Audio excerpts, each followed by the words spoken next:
G'day. Today in the warehouse we've actually got the Toyo AT2 and the Toyo AT3. And we're going to do a quick little comparison. Well, I can't guarantee it's going to be quick, but it's going to be a relatively... No, there's going to be waffle involved, definitely. But we're going to do a quick comparison between the AT2 and the AT3 and just look at the differences between the generations, because the AT2 came out a number of years ago and the AT3 is literally just coming out in Australia. So we're a little bit behind the US with these tyres.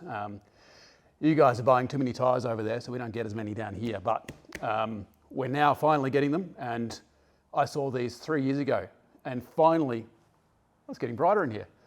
Finally, we're actually starting to get them on cars here in Australia. So what are the major differences?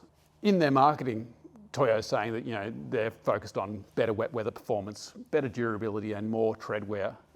So theoretically, they should have better wet braking, should be quieter on the road, that sort of thing.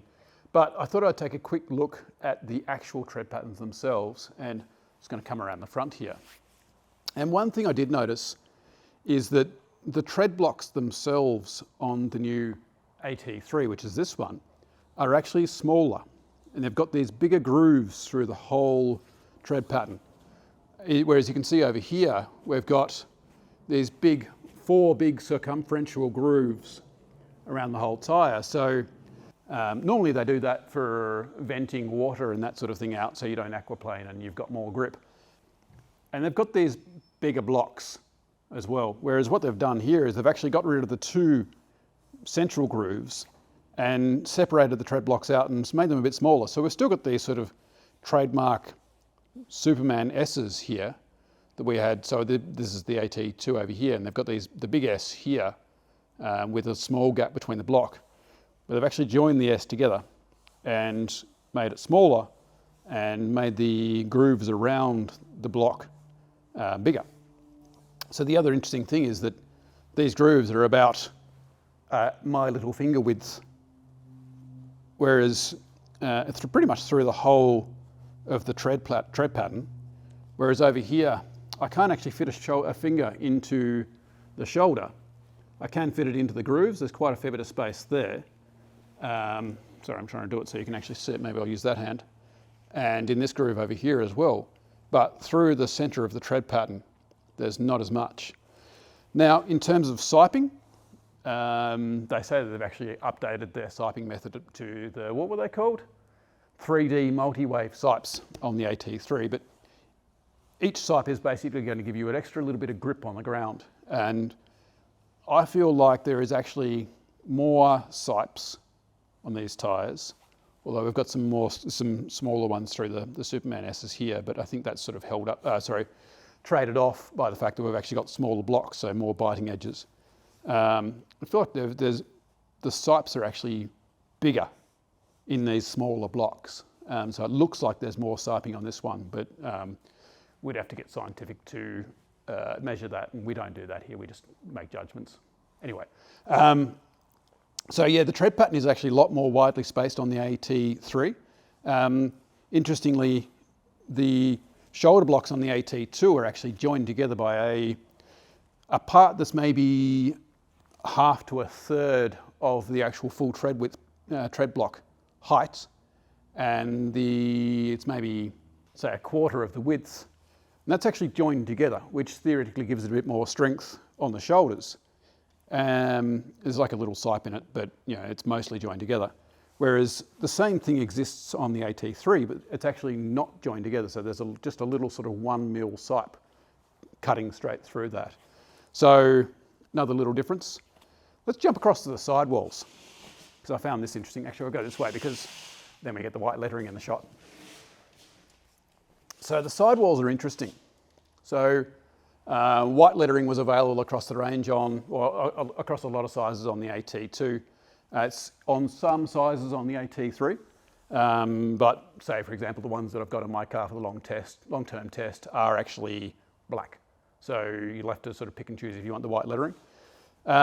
But the upper sidewall, shoulder area, where you might see side biters on some of the more aggressive tyres, the side biters themselves, they were a little bit more complex and maybe had a bit more depth to them like say 2 mil to them of actual depth on the AT2, whereas they're actually quite simple and maybe even only a 0.5 mil to 1 mil on the shoulder of the AT3. So there's a little bit less protection. It looks a little bit less aggressive.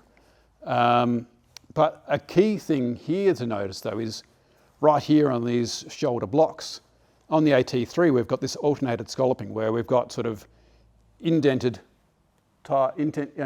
block followed by a outdented block. We'll roll with that.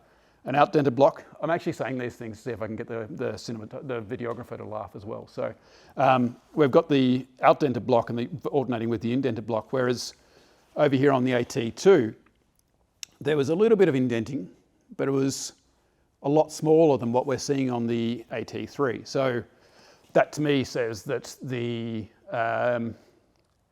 ability for this tyre to actually dig out of difficult ruts and that sort of thing should be greater on the AT3 than it was on the AT2, but we'll see if we can give that a crack.